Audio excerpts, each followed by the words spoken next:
நாட்டிலேயே தமிழகம் கடன் வாங்குவதில் முதலிடத்தில் உள்ளது என்றும் கடன் வாங்கித்தான் ஊதியமே வழங்கப்படுகிறது என்றும் முன்னாள் நாடாளுமன்ற உறுப்பினரும் திருச்சி தெற்கு மாவட்ட கழக செயலாளருமான ப. குமார் விடியா திமுக ஆட்சியை குற்றம் சாட்டியுள்ளார். திருச்சியில் விடியா அரசுக்கு எதிராக நடைபெற்ற கண்டன ஆர்ப்பாட்டத்தின் போது அவர் இதனை தெரிவித்தார். கூடுதலாக வாங்கிய கடன் 2,64,000 கோடி 2,64,000 கோடி கூடுதலாக இந்த 3 ஆண்டு காலத்தில் வாங்கியிருக்கிறார்.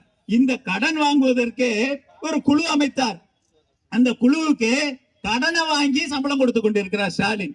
எதற்கு சொல்கிறேன் என்றால், தமிழ்நாட்டில் மனித வளத்தை தவிர மற்ற எல்லா வளமும் குறைவாக இருக்கிறது. மற்ற மாநிலங்களோடு ஒப்பிடுகின்ற போது, கர்நாடகா, ஆந்திராவை ஒப்பிடுகின்ற போது தமிழ்நாட்டில் மற்ற வளம் குறைவு.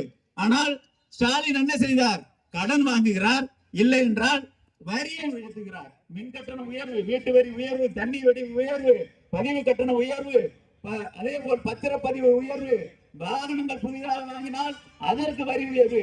இப்படி இந்த உயர்வெல்லாம் கொடுத்ததோடு மட்டுமல்லாமல் கடன் வாங்குவதிலே தமிழகம் முதலிடத்தில் இருக்கிறது. இன்றைய தினம் வரை முதலிடத்தில், இந்தியாவில் முதலிடத்தில். நான் சொல்லவில்லை, மத்திய நிதித்துறை அமைச்சர் திருமதி நிர்மலா சீதாராமன் சொல்லுகிறார், தமிழ்நாடு முதலிடத்தில் இருக்கிறது கடன் வாங்குவதில்.